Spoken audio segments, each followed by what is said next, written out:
Olá pessoal, eu sou Ramon, para quem não me conhece.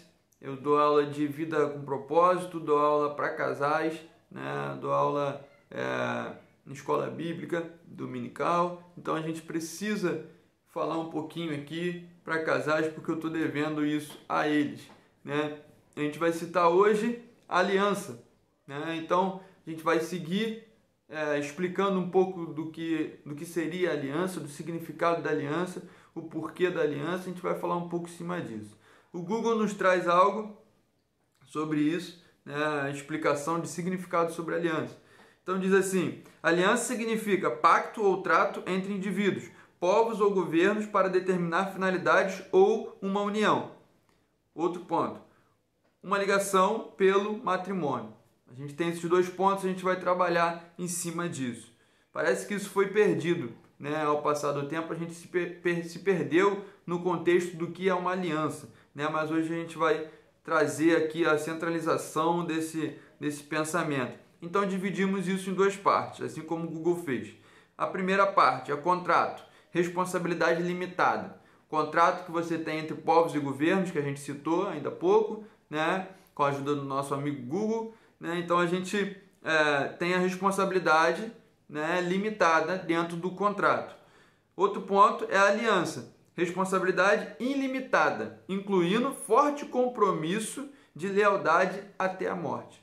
Então, a morte, a vida independente, né? Ou seja, tudo aquilo que você fazia quando solteiro deixa de ser real. Você tem que matar isso. Você tem que viver agora uma vida nova, uma vida de casado, a partir do momento que você se comprometeu a viver uma vida de casado. Claro que algumas coisas podem ser, né, aí implementadas, mas a maioria das coisas que você tem, né, quando solteiro, você não traz para a vida de casado, né? Isso traz grandes problemas. É isso que tem acabado com grandes casamentos, né? Pessoas que a gente olha assim e fala: caramba, esse casal é muito lindo junto, eles se combinam.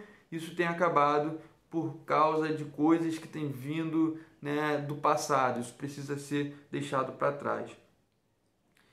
Segundo ponto que a gente vai aí, depois de destrinchar isso, a gente vai para o segundo ponto. Parceiros de aliança dão a vida um pelo outro. Então isso também é uma coisa que vem da Bíblia, que vem de muito tempo atrás, dos nossos avós, da história antiga, e hoje, nesse momento, a gente acaba banalizando isso, né? Então a gente deixa aquele compromisso, né, de até que a morte nos separe e acaba vivendo uma vida liberal, né? Vamos se dizer assim. Então a gente vê que dentro disso a vida individual passa a não ser prioridade, como a gente estava citando. Isso não é mais prioridade. Tudo que você fazia quando solteiro não é prioridade. Isso precisa deixar de ser prioridade na sua vida. Aquele futebol que a gente jogava, aquelas festas que a gente ia, né? A gente que voltava às vezes tarde da noite, tal, aniversários de parentes que a gente via que passava um pouquinho do limite. Então a gente não pode trazer isso para dentro do casamento, porque isso pode ser prejudicial para o nosso casamento. Parece muita regra, mas às vezes a gente precisa seguir algumas regras para que nosso planejamento dê certo. Então, o que tem acontecido é que as pessoas não querem seguir regras, né? Hoje em dia a gente tem vivido uma situação, né, um momento em que ninguém quer seguir regra, né? Todo mundo quer seguir seu próprio nariz. Isso pode trazer grandes problemas. Outro ponto, a vida compartilhada passa a ser prioridade. Isso precisa ser prioridade. Você precisa estar pensando como família, né? Em que lugar, em que festa, em que ambiente você vai querer colocar a sua família? Em que posição você vai querer expor, né, você, sua mulher, seus filhos? Você precisa pensar como plural. Não pensa mais só em você, né? Em que lugar você queria estar? Não, em que lugar nós? Comece a pensar no plural a partir do momento que você casa, né? O terceiro ponto são componentes da aliança. O que compõe uma aliança? Uma aliança é formada por promessas que expressam um compromisso mútuo. Então, a partir do momento que você escolheu casar, isso é formado por compromisso mútuo, tanto teu quanto da outra pessoa. Então, você precisa ter isso bem aceso dentro do seu casamento, né? O que acontece é que a gente casa e esquece daquilo que a gente viveu lá no momento do casamento, no ato lá que você assinou o papel ou que você subiu ali para falar com o pastor, ali você esquece disso, você esquece das suas promessas, você esquece do que você fazia lá antes do casamento, na época de noivado, de namoro, você fez várias promessas, isso você joga para o alto em algum momento do casamento e isso parece que deixa de ser verdade, isso não pode existir. Você precisa estar trazendo à memória aquelas coisas boas que você teve lá antes do ato do casamento, lá no noivado, lá no namoro, aquelas coisas que você tinha como primeiro amor, traga para o seu casamento. Isso é extremamente importante para o seu casamento, para a saúde do seu casamento, né? O que acontece hoje é que as pessoas tentam flexibilizar isso tudo. As pessoas tentam flexibilizar a fidelidade, flexibilizar o compromisso, flexibilizar tudo, né? Aquela questão do nada a ver. Ah, isso tem nada a ver. Isso aqui dá para fazer sim. Ah, não, é muito careta, é muito isso. Não é muito nada. Você precisa estar se importando com o seu parceiro. Você precisa estar se importando com aquela pessoa que prometeu e jurou te seguir ali, te abraçar, te ajudar até a morte. Então isso é casamento. Esse é o significado da aliança. Isso que muita gente tem levado por aí como casamento não é casamento. Isso é contrato. Isso é pacto falido que as pessoas já fazem pensando em acabar. Isso é totalmente contra aquilo que Deus vem nos trazer como casamento dentro da Bíblia. Então a gente precisa estar atento a esse tipo de coisa, né?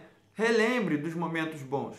Volte lá atrás, aqueles atos que você fazia, aquelas flores que você dava, aquelas cartinhas que você mandava. Hoje em dia ninguém faz mais isso. Isso se tornou banal. E com isso a gente vê a grande parte aí do grande número de pessoas se divorciando.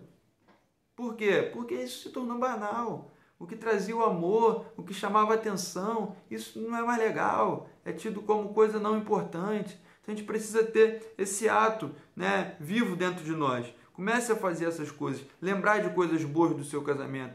Conviva com esse pacto mútuo que você fez lá atrás, né? Aí a gente vai para outro ponto. A gente vai ver os termos, né? A gente já viu aqui como componentes da aliança. A gente vai ver as promessas. A gente acabou de falar sobre promessas. Agora a gente vai ver os termos de uma aliança, né? Os termos indicam as condições sobre as quais esse acordo será cumprido. A gente vê tudo que a gente prometeu, tudo aquilo que a gente conversou, né, que assinou o contrato antes de casar, o pré-casamento ali que você faz aquela agitação toda, tudo isso, os termos que você combinou com o seu cônjuge, você precisa ter isso vivo também. Por quê? Isso precisa ser lembrado. Porque se a partir do momento que você esquece os termos pelo qual você quis casar, você acaba deixando de dar importância ao seu casamento, à sua família. Quais os termos que você impôs aí, que você levantou antes de casar? Ou no ato do casamento? Quais foram esses termos? Pense nisso. Comece a pesquisar isso, comece a relembrar isso. Não esqueça disso. Porque isso vai fazer com que você viva um casamento melhor. Você viva comprometido com algo que você fez lá atrás. Se comprometa sim. Não deixe isso para lá, não deixe isso acabar. Você precisa cumprir aquilo que você prometeu, precisa ter palavra, né? Para a gente fechar aqui essa aula, isso tudo que a gente comentou aqui hoje tem sido banalizado. A gente sabe disso. Isso tudo é algo careta, algo que não é mais importante, como a gente falou também. Isso tudo tem sido negligenciado por muitos casais. E aí a gente tem essas notícias, né? Notícias que saem aí nas redes sociais, de casais conhecidos se divorciando um atrás do outro. Tudo porque não seguiram o básico. Não seguiram os termos que foram impostos no momento do casamento. Não seguiram aquilo que um dia eles pensaram que ia ser bom. Ou até mesmo aqueles termos impostos para algum tipo de interesse. É por isso que muitos casamentos têm falido. Não deixe que seu casamento entre nessa banalização. Não deixe que essa vibe de pensamentos, de aceleração, de empurrões que a sociedade tem dado aos casais, não deixe que isso venha atrapalhar o seu casamento. Viva o seu casamento de acordo com a Bíblia. Viva o seu casamento de acordo com aquilo que Deus fez para o homem. Então é essa mensagem que eu tenho hoje, o significado da aliança. Aliança, coisa que não tem fim. O cara que faz aliança, ele pode até ver o início da aliança, mas a partir do momento que aquela aliança ficar pronta, ele não sabe onde foi o começo nem o fim. Faça disso a sua aliança. Faça isso com sua família. Que a sua aliança possa ser uma aliança sem fim. Amém. Fique com Deus.